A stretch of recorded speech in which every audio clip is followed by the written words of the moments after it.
One, and we are live.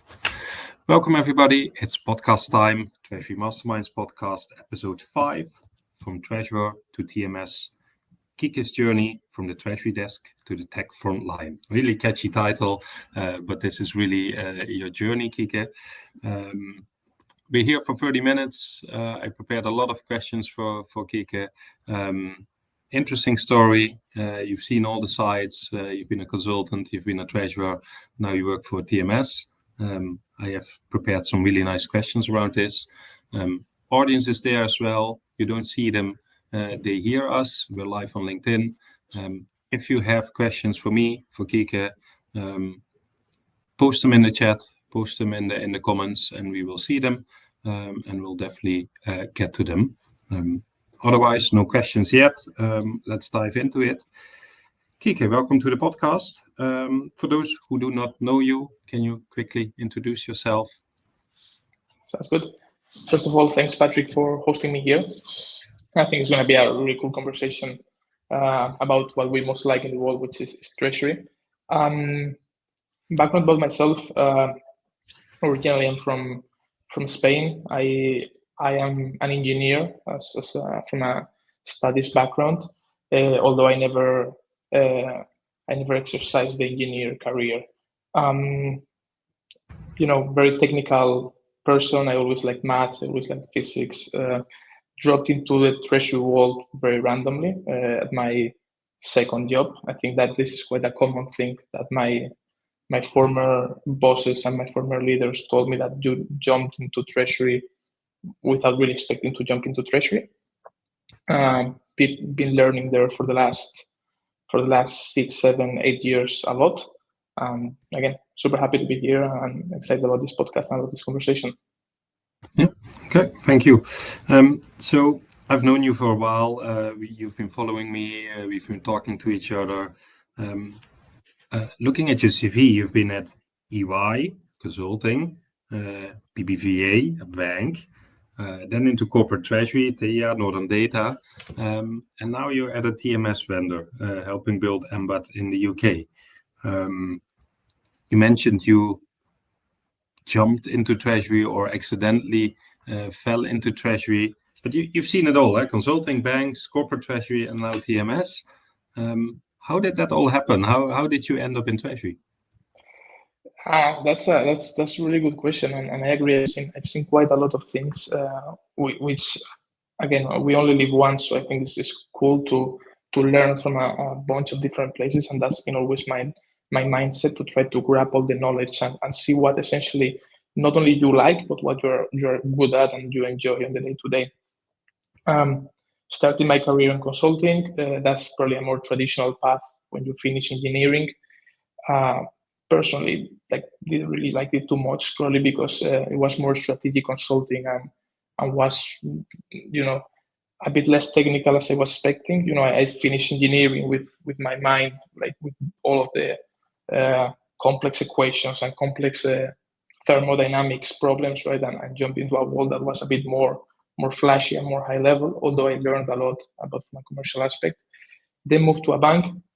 In that bank, I was quite young, and I remember a sentence from a former leader I had, which told me, if you want to progress in finance and you want to build a career in finance, you need to go to London or go to New York. But again, I'm a very familiar person, so I really didn't want to go that far away. So I went to London. From one day to another, I grabbed my suitcase and I went to the beautiful city of London, which is quite close to Spain, and dropped into Teya, which formerly was called Solpay, and that was my career change at all. It was, we acquired several companies in a very short period of time. So it was very chaotic, but learned a lot from building a scale up in that way. And that, they hired me because they felt I was ambitious and with certain ability to solve problems. They dropped me into the treasury problem. By that time, payments companies always have a lot of treasury problems. Loved it. Started working there one day after the other, and suddenly was 4 years fixing and building the whole treasury operations world. Teya is a payments company. And of course, they have what we call the not only corporate treasury, which is the traditional treasury that we use for more strategic capital allocation, funding, paying operational expenses, capex as well. But also they had their core business, which was every payments company, their business itself is a treasury business. And also jumped, in the rabbit hole of that particular aspect, having all the relationship with the card schemes, with even the merchants, with our clients, with every single key stakeholder in the value chain of that business, and loved it. I understand it there quite well, the importance of systems and automation, because businesses like Teya, like Dojo, for instance, that are very complex in terms of payments volume, if they don't go through automation, they're dead, because the amount of manual work that you have to do, right, is not scalable at all. And after that, I decided to do a different change in my career. AI was booming. Wanted to experience a bit more the part of the funding space, which didn't grab that piece of knowledge in Teya. So I decided to go to Northern Data, where we actually did a big debt funding, and the capital allocation is very different than in Teya. We raised more than $1 billion there, and it was also like an amazing experience. And now in Embat, again, completely different experience as well. And for me, it's really cool, because what I'm doing essentially is keep learning from our clients, keep challenging our clients on how are they doing processes, and keep grabbing all the knowledge from what I think is valuable for our product to be better and better and better. Although I think we have a fabulous product here in the UK. Yeah, interesting, and makes sense from Teya, steep learning curve, but also focused on the merchant payments, basic treasury, cash management mainly, FX. Learning curve, after 4 years, you realize, okay, I'm done learning Northern Data on the debt part. And I think I met you when you were at Northern Data, and we talked to each other, and I felt the passion you had for, I want to learn. I'm only 20 something, I don't even remember, or 30 something. You really had the passion to grow. You had that opportunity at Northern Data, but now you switched to a TMS vendor. I think that's what made you do the jump? What made you decide, okay, let's go for it? Because it's not an easy decision to make, I can imagine. No, not at all. It was one of the toughest decisions of my career, for sure. But what made my decision was passion. I think when I met the Embat founders, I felt the passion on their side. I got very inspired by their story and by what we're trying to build. I faced the problem we are trying to solve, and I faced it on my hands, so I purely understand what's the problem. So a series of events happened and aligned that for me was a clear yes to that proposal from Carlos and from Tony. Of course, I'm living a bit my corporate treasury career, which, I mean, the life is very long. You never know what will happen, right? And any of my decisions have been planned. It was just a matter of coincidence. But I think that the opportunity we have right now is super nice. It's also a really steep learning for me as well, because I'm gonna, instead of learning about just one company, I'm learning from the hundreds and hundreds of clients that we have at the moment, right?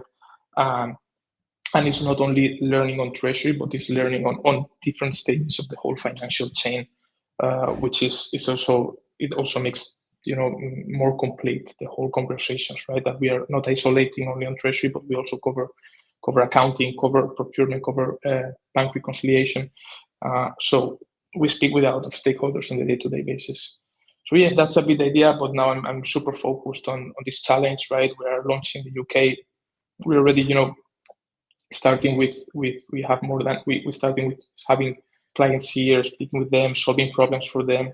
Also have some issues at some times, right? So it's good. We're now 8 people in the team here in London, plus some people in the Madrid team as well, and in the Munich team. So it's super nice. Yeah. No, I think it makes sense. We always say treasurers are risk averse. We're not risk takers, but I think treasurers take calculated risks. Taking a step like this might be a risk, but it's calculated. It's the pros, the cons, and It's also a your forward own contract, right? Probably. Yeah, maybe. And if the premium is not too steep, Exactly. you can buy this. Maybe it's Exactly. an option because you can always go Exactly. back. Exactly. Interesting. And I remember at Northern Data, you implemented a TMS. I think it was even Embat. Did that help you having this implementation knowledge? Does that help you in your current role? Definitely. I implemented, I think, 4 TMSs now in my career.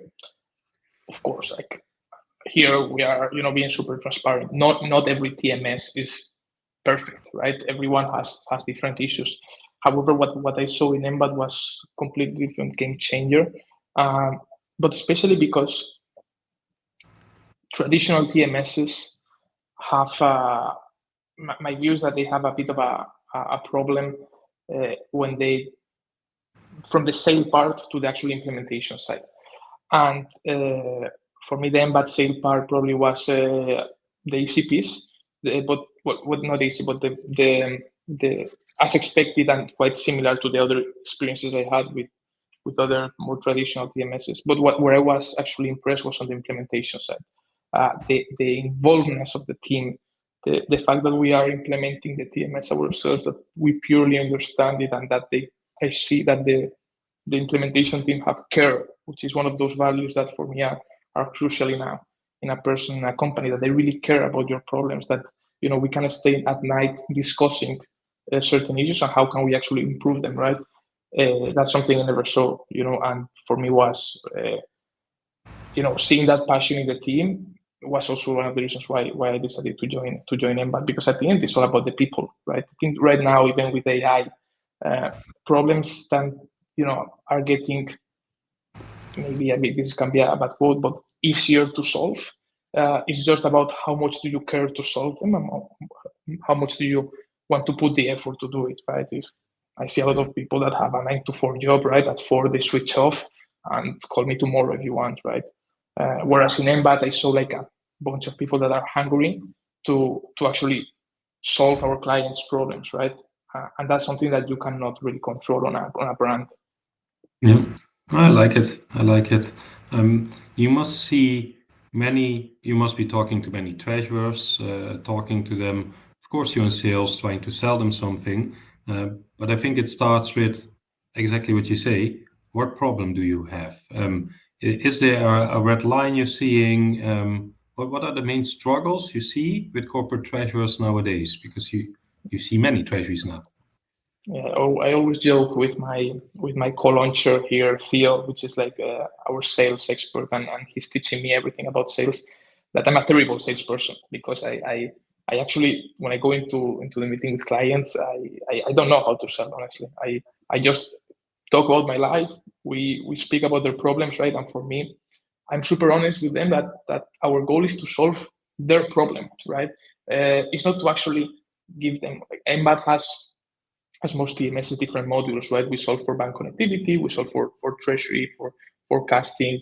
We do bank reconciliation, which is something quite niche in the TMS space. Of course, we do payments, right? And we do intercompany, as every TMS, right, that has different modules. However, when I speak with a client and they have a core problem, right, I say, hey, we're gonna put you this module, right? We're gonna fix your problem. You're gonna be super happy, and maybe in 6 months you're gonna call me back to see if there's an angle to implement another module. And that's for me the key sales, the way that you should be selling B2B software, right? That is really focusing on understanding what's your client's problem, which at the end sometimes is like, it's all about data, right? It's all about bank data. It's all about a client mapping their processes, right? And once you have the process really well mapped, is key. One of the key challenges that sometimes we suffer is that they will love to buy Embat and they will love to buy a solution, but they realize that they are struggling in so much manual things at the moment that killing that manual process will take a lot of time and effort, right? So it's tricky. It's tricky. It's all about the change management, obviously, but I like your approach of matching solutions with problems with a tech solution. I do the same with people. I match problems in people and staffing with solutions in people, and that works because you can have the best system. If the client doesn't have a need for it, you can be the best salesperson. Okay, you are a very good salesperson if you still make the sale, but it's not a long-term solution. You really need to solve clients' problems. I like that approach. And you will have ultimately a happy client, which there's nothing more beautiful than having a happy client that he will then speak well about you, that he will be using your system, that he will suggest you ways to improve it, right? So it's always good. Yeah, no, that makes sense. And Embat is a bit more focused on the mid-market. You've been with bigger corporates. Do you see the same pain points for bigger corporates mid-market, or is there other problems in the mid-market? So I think it's completely different. I think that with the rise of several technologies, that are coming in that have come recently, the angle for a TMS has changed drastically. I think if we think 30 years ago, the only kind of companies that can afford and will implement a TMS are those companies that are enterprise enough and big enough that have the ability to, well, first of all, to afford the cost of the system, but also to afford the time and effort on implementing a bank connectivity solution, right? So if you ask a mid-market company, right, they will never, maybe it's actually it was worth it to do things manually than to do things automated because of the time and effort that will take you. Now with the rise of, I think PSD2 was a big change in that journey. And now PSD3 that is coming soon. Well, ISO 2022. We have different new pieces of regulation, right? That are tending to standardize more the data sharing, and basically technological affordability. So I think this is now basically democratizing, and that's where I think Embat has shown their space in the market, right? That are probably not going to that very, very big market or plus 3 billion revenue companies, right? That probably their needs are a bit more very ad hoc, right?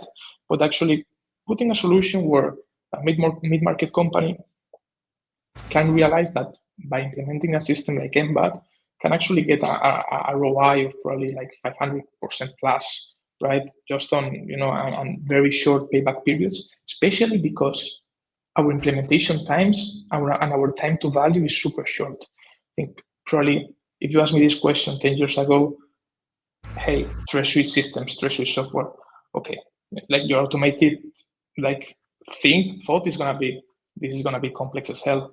And I'm not gonna spend now 2 years on this kind of change management process, blah. Now, the reality is that 2 months, you have a full workflow, fully automated workflow, right? That changes your whole finance day-to-day process, which actually does not really entail only to treasury, but it entails to every single piece of the finance team. Because, I think this is a treasury podcast, right? But how many of us in treasury have we received the question from a different member from not only the finance team, but the commercial team, the whatever people team? Hey, can you send me the list of payments to whatever XYZ that we've done in the last 2 years? Oh yeah, let me now log into 40 different bank portals, and after 6 hours and probably a couple of coffees, I will bring you that piece of information that now can take me 2 minutes max. I agree, and I like your approach on return on investment, because I see many treasurers struggling and asking me the question as a consultant, Patrick, do I need a TMS? And I'm like, I don't know. It really depends. We need automation. How many banks do you have? Banking platforms. I always have the rule of thumb: more is free, You don't want to be logging into 4 or 5 banking portals, like you say, even the user management. But it's also indeed, I talked to a client yesterday, 50 banks, 50 different banks. The TMS implementation, that's going to be not 2 months. That's going to be a pain, and probably slightly bigger, especially worldwide connectivity. Let's not even get started. And then you have the discussion, indeed, can I handle the project? I want to improve. I need a TMS, but can I even handle the project? So support in a TMS RFP, implementation time, implementation support. In my RFPs, it's very important. I often sometimes see it lacking in some RFPs, but this is not about me. This is about you, the podcast. So. No, but this is a conversation. But generally, I agree. And there's a component here of education to the client and advising, and with all the knowledge that we have grabbed, right? See what's the best angle. I had a call actually last week with a client, right, that was in Latin America, that his process, the guys didn't have online banking. Like their process to get a bank statement was to actually go to the office, asking the lady to print the bank statement and give it to him, and then he will book it against the right agency that they had, right? So I was like, look, I can't help you, but I cannot do miracles, right? And again, that TMS implementation, it's all about bank connectivity in essence. So there are some friendly banks that can work with us really well, and some others that are a bit more hesitant to share the information, right?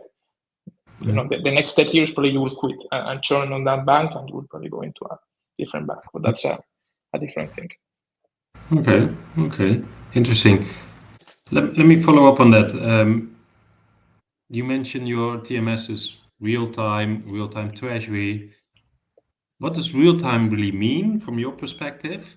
And do treasurers really need it from your perspective? Happy to hear your opinion. I love this question. I genuinely love this question. So what's real-time treasury? Traditionally, we've been used to the classic MT940, right, which ends up being a bank statement sent once a day to your TMS tool, and basically the finance team, the treasury team, will ingest that piece of information and will use that as a source of truth, right? Which again, my personal opinion is that for 95% of the cases that works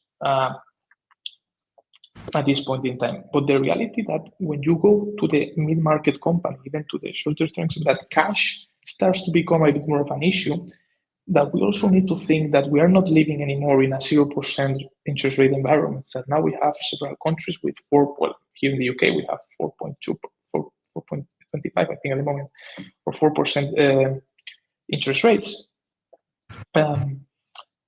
This starts becoming something, a real need, right? That you want to have access to the data quicker, and once a day is not enough. So what real-time treasury means is essentially that. Is essentially getting access to what's going on, what's happening in your bank accounts with 2 minutes, within the next 2 minutes, 5 minutes, and from that start making strategic decisions, right? Think about payments company, even like Teya, right? That they process in Teya. I used to process around 30 to 40,000 payments on a daily basis, right? MT940s are not good enough in that case, right? And then you go to the classic MT942, right? Well, now with ISO, everything is now moving to CAMP, I think by 25 of November, if I'm not mistaken. But yeah, this is a bit the idea, right? And with the rise of APIs, the idea is that banks are not sending a file anymore, right? They're now sending a JSON, a line of code, essentially, right? So it's just changing, right? It's just changing the way we communicate with each other, as well as it changed 20 years ago with the rise of other technologies, right? So it's just a different change, and the reality is that APIs will be progressing, right? And it's the future for bank connectivity, and file-based methods sooner than later will start, being deprecated. That's my personal opinion. Maybe we are 20 years down the line and we still have CAM 53 messages around. No, I highly doubt it. But I agree with you. MT940 end of day yesterday. It's too old. It's too long ago. Do we need updates every 10 seconds? Maybe not yet. Definitely not all the treasures need it. But if the technology is out there, why not already use it and implement it? Why go for host to host if you can use an API? Okay, some banks are not ready. Different topic. That could be a whole different podcast. But if you have the capability, use the most modern tech. That's always my opinion. So no, fully agree with that. Let me ask you a bit edgy question on that then. Your TMS vendor, that's a tough market. TMS is out there. I know how it is. It's crowded. There are no second places in software sales. Where do you see the market going in 5 years? Is it best of breed? Is it the big five taking over the smaller ones? Is AI the magic formula? Where do you think it's going? Yeah, it's a good question. I think I think the next 5 years is still a short period of time because companies don't change TMS every year, right? And some companies are locked into long contracts, right, that they cannot change. And again, changing a TMS is not as simple as I'm not happy with my TMS. I want to move to another one. And it's actually okay, but they have to get the people in place, right? Like change a process that's been working for the last 5 years and move it, which is not easy. I think smaller TMSs are rising, right, and they are doing actually a really good job, right? Embat is an example of those ones, right? Where again links a little bit with what I said before on making treasury software more simple, which is what essentially companies like for instance, if we look at the TMSs like the big five, right? Like Ariba, like G Treasury, like FIS, like Ion, right? Like I implemented some of those ones, right? I asked myself the question, like, how many customers of Cariba use their, let's say, right side of the curve modules, right? Like the investment module, the derivative module, the mark-to-market modules, right? I asked myself these questions, like how many of those are really used on a day-to-day basis, right? Because for me, those ones, like 90% of the usage will go from bank connectivity, will go for treasury. That's it. A bit of risk. I think risk is super important here as well. But again, like, I love when I speak with clients, right? Like, oh, I want to do FX hedging. I want to do risk management. And then I ask them the questions, but what does it mean for you, FX hedging, right? What does it mean, risk management? What's what you're trying to avoid, right? Do you have data enough to calculate your risk exposure? Do you know your accounts payables positions? Do you know your capital allocation of the company, right? Oh, no, but sounds good. And maybe to my CFO is a really nice slide that I can put, right? And he'll be happy with me. So it's complex, right? And you need to really know deeply about the topic, right? I'm a nerd about this, and I love risk management. It's my bread and butter. But again, like doing Monte Carlo simulations, like calculating cash flow at risks. Do you even know your discount rates? It's Don't make it's a it too big one. complex. So I think that answering to your question, I think that TMS is going to evolve into a more simplistic approach. And what I am 100% sure is that AI is here to stay in the TMS market, especially because treasury data and finance data in general, right, is a type of data that is very structural. So it's very hard to manipulate. We work with matrix approach, rows and columns, right? So it's not probably like more sales data, which can be a bit more qualitative, right? Uh, you know, but I think it's gonna stay here. And what we are seeing right now in Embat that we can do with AI, for me, shocking. I cannot just even think of what are we gonna be able to do in the next 5 years. Okay. If there's a treasurer listening now and he's considering a TMS and a TMS implementation, what's the one thing he should consider? But it depends. I think it depends a lot again on the size of the company, on what does he wants to achieve, right? On the regions the company operating. which banks do they work with. I think that the key thing that he should understand is he should be speaking with their banks. Telling the bank, hey, I'm going to implement a TMS, getting some certain advice, speaking with people like you, like with me, that we're always there to help, right? And getting a bit of access and putting everything into an Excel file, analyze the cost, analyze the efforts, right? And once you have that very well detailed, you can make the decision quite easy, right? But don't over assume things, because especially what I'm seeing is that in this market, people exaggerate things and oversell a lot of things, right? Especially on timing, especially on bank telling, oh, we can do this, but the reality is that they can do even 40% of what they are promising, right? Yeah. That's great advice. Do your own research. I think that will be my advice. Be prepared before you send out and know what you're talking about. Different connectivities out there. I had one treasurer doing a TMS selection implementation himself, and he reached out later to me. He didn't know the difference between host to host and API. So he's going to lose out. The salespeople are gonna run over him, and that's a shame. It's not easy to learn, but it is easy to learn. Just spend some time on it, and you can It's learn worth it. It's worth it. I think, I agree. at least for me, my career, what has made my powerful in certain conversations is because I spend the time learning about the topic. I am too, like, I would be too nervous if I arrived into a conversation without knowing about what I'm talking about. Exactly. Okay. If there's somebody on the call who is inspired by you now and says, you know what, corporate treasury, I don't want it anymore. I'm looking for a job at TMS sales or fintechs. I want to switch sides. What's the best advice from you who've done it? I think they should really understand what they want to do, first of all, and really assess what does really a sales career means, because it's completely different. I think the beautiful thing about fintechs and companies like Embat, right, are that they are growing a lot and we are building something, right? And for me, treating my company as like my little baby that I will see him grow, it's something super special. But it's not for everyone, right? It's you need to understand what you want to do in your life, what are your bandwidth, if you want to put the time and effort. I always say the same. The time I'm 50, 60 years old, like I wouldn't be prepared to do my role at the moment, right? Because I'm giving up a lot of, important moments of my life as well, right? With my family, with my friends, this kind of stuff, right?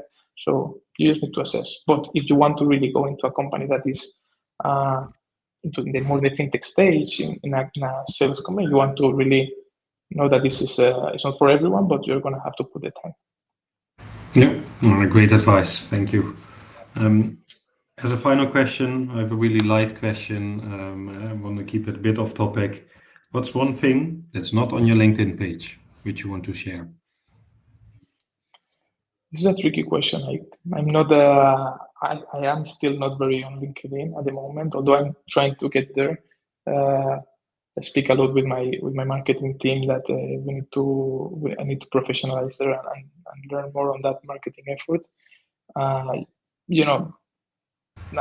have a lot of other things, a lot of passions. I would love to post a bit more about my real passion, which is markets. Last week they posted the non-farm payroll. Yesterday was PPI. Today is going to be CPI. Like having a bit more of talks about there.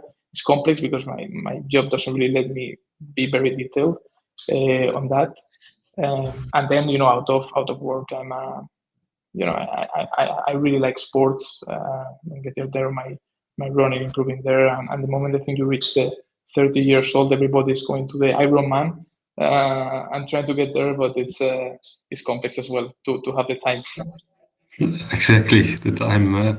That would be amazing. It's not on my list, an Ironman, because I don't like the swimming part, but I would be impressed if you do one. No, let's say first of all we need to really launch Embat in the UK.